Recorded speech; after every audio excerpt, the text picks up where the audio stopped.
Dans la vie, il y a des merdes qui nous arrivent et on comprend juste pas trop pourquoi. Et le mieux dans tout ça, c'est que souvent ces merdes sont accompagnées d'autres merdes.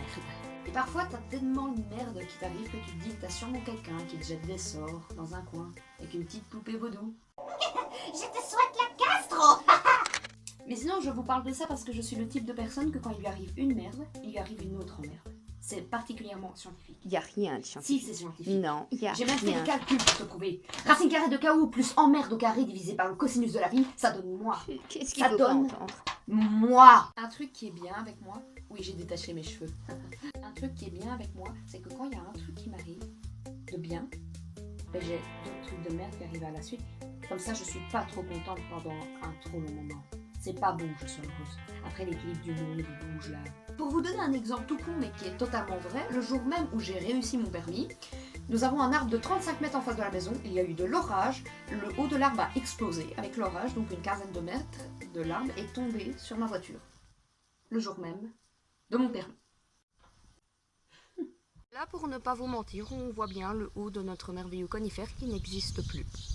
Je suis sûre au fond que c'est depuis que je l'ai que ça commence les merdes. C'est un chat noir. Sinon, pour votre culture générale, vous savez qu'il existe une loi pour ça, pour toutes les merdes qui arrivent à la suite l'une de l'autre. Pour ceux qui ne connaissent pas, ça s'appelle la loi de Murphy.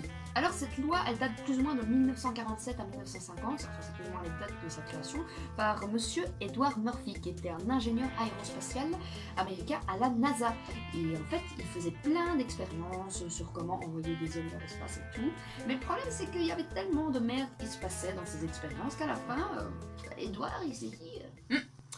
je suis peut-être un peu maudit. Et c'est au fur et à mesure d'expérience que Edward, au final, s'est dit qu'il a dégagé plusieurs variables de cette petite loi et qui repose sur une phrase très simple: tout ce qui est susceptible de mal tourner, tournera mal. Un exemple tout simple, vous êtes censé par exemple étudier 12 questions pour l'examen, vous n'en avez étudié que 11 parce que manque de temps, comme tous les étudiants, on n'a pas assez de temps. Et comme par hasard, à l'examen, vous tombez sur la 12e. Putain. Un des grands principes de cette loi, c'est que la grande majorité de vos erreurs dépend de vous, en fait. Ce que vous avez fait et les merdes qui vous arrivent au fur et à mesure, en fait, ce sont vos propres erreurs qui, par le passé, ont engendré toutes ces merdes. Prenons un exemple, le mien, voilà. Ne pas prendre son bus tôt parce qu'on se dit « j'ai envie de profiter de ma soirée ». Aller chercher son bus un peu plus tard et voir qu'il n'y a plus de bus. Aller à la gare dans l'espoir de pouvoir prendre un train et voir que tous les trains sont annulés. Pour la simple et bonne raison qu'un homme s'est suicidé comme par hasard le jour où tu n'as plus de bus sur les rails et donc que tu n'as plus de train. Et ce n'est pas une blague, ça m'est arrivé en fait hier. Et devoir prendre le taxi et payer blindé pour pouvoir rentrer chez toi. Parce que t'as plus de transport en commun. Donc, morale de l'histoire... Prendre des bus plutôt? Non, enfin oui, mais... faites attention à ce que vous faites. Ça engendre plein de conneries et qu'au final, il y a d'autres merdes qui viennent s'ajouter. Et malheureusement, assez souvent, on a aussi la faute à pas de chance. Comme avec l'orage, ce n'est pas moi qui me suis amusée à faire la danse de la pluie dans mon jardin pour avoir la puissance divine des éclairs. Donc l'exemple du marabout dans son coin avec ses poupées vaudou et tout fonctionne très bien pour cet exemple. Là oui, il existe, je suis sûre. Bonjour petit être, si tu as regardé la vidéo jusqu'ici déjà, merci beaucoup. Et n'hésite pas à mettre un petit like, ça fait toujours plaisir, ça permet de me stimuler pour la suite.